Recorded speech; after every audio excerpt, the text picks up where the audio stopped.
I was chosen because I was the bravest, the most worthy. Yeah, this guy. Let's talk about this guy for a second here. The Knights Templar were a secret society whose true purpose remains hotly debated among scholars and historians even up to this day. Their story has been the subject of many legends and mysteries, capturing the fascination and the curiosity of people throughout the ages. Were the Templars sent to the Holy Land in Jerusalem to protect Christians on pilgrimages? Or were they tasked to accomplish secret missions by higher authorities to search for lost artifacts and buried treasures in sacred temples and other holy sites? The Templars left behind many clues of their existence, which have since been passed down from one generation to another, with the memory of their legacy enduring until our modern era. Today in Europe, there are hundreds of sites and establishments scattered across the continent that used to belong to the Knights Templar, proof of the extent of their power and influence several centuries ago. At their peak, there were approximately 15,000 Templar houses, with a vast network stretching from England to the rest of Europe, with its center of power located in France, a country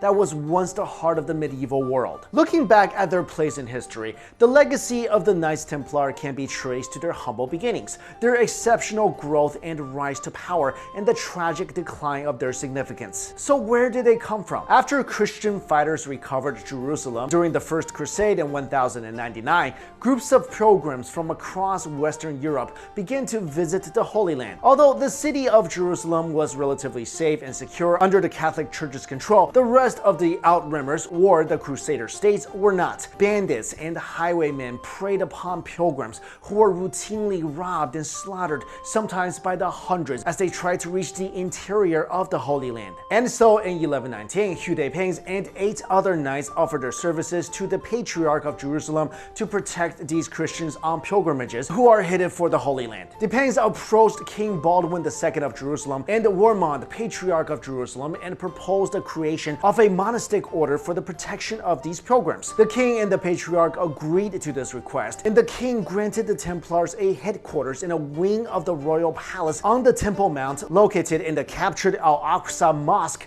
which is believed to be above the ruins of the Temple of Solomon. The Crusaders referred to the Al-Aqsa Mosque as Solomon's Temple, and from this location, the new monastic order took the name of Poor Knights of Christ in the Temple of Solomon, or Templar Knights, or Knights of the Temple. For the first decade since their establishment, the Knights Templar were few in number, and the order had few financial resources and could only rely on donations to survive. However, their impoverished status did not last long, thanks to their powerful advocate, Saint Bernard of Clairvaux, a leading church figure who is primarily responsible for the founding of the Cistercian Order of Monks. In 1129, Bernard led a group of influential churchmen to officially approve and endorse the order on behalf of the church. With the Templars' formal recognition and official establishment, the order became a favored charity throughout Christendom, receiving plenty of land and money, and with many noble-born sons from powerful families joining the organization to help with the fight in and concerning the Holy Land. It also helped the Templars' cause when in 1139, Pope Innocent II's papal bull exempted the order from obeying the local laws.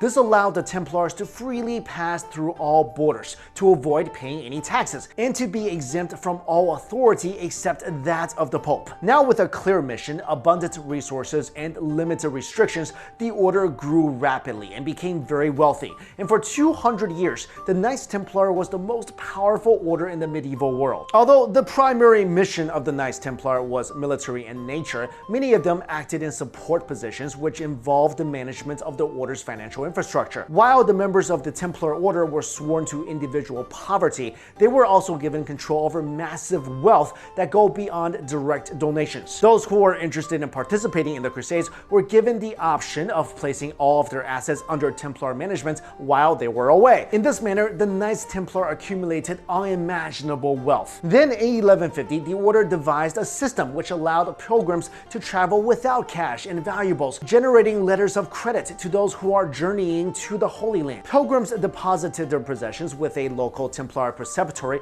before departing for the Holy Land, and they received in turn a document indicating the value of their deposit, kind of like an ancient debit card. This letter of credit can then be used upon arrival in the Holy Land to receive their funds in amounts of treasure with the same value as their deposit.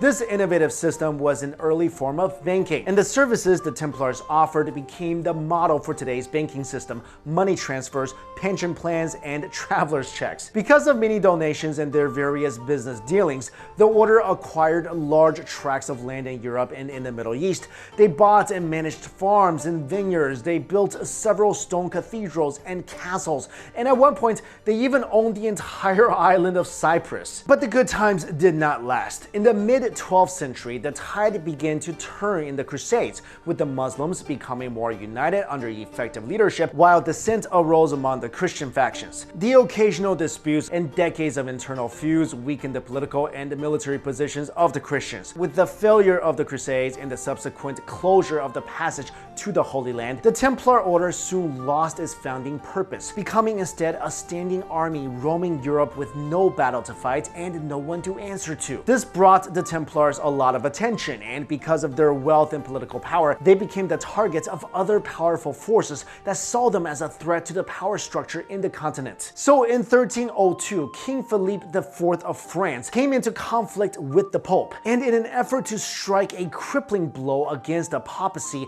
and to gain wealth to fund war efforts, the king waged a vicious and skillful campaign aimed at suppressing the Templars for good. And so on Friday, October the 13th, 1307, which is notoriously referred to as, of course, Friday the 13th, all of the Knights Templar in France were arrested by agents of King Philippe. He also ordered that any member of the order still residing in the country to be thrown into prison, where they were subjected to intense physical torture until they confessed to accusations of heresy, homosexuality, and dishonest business activities. It is very likely, of course, that these confessions were completely untrue, but following these admissions and the scandal that smeared the church's reputation, Pope Clement V issued a papal command to all Christians in 1312, ordering the disbandment of the Knights Templar. With the last leaders of the order removed from power, the remaining Templars around Europe were either arrested and tried under the papal investigation, absorbed into other military orders like the Knights Hospitaller, or pensioned off and allowed to live the remainder of their days in peace. By papal decree, the properties managed by the Templars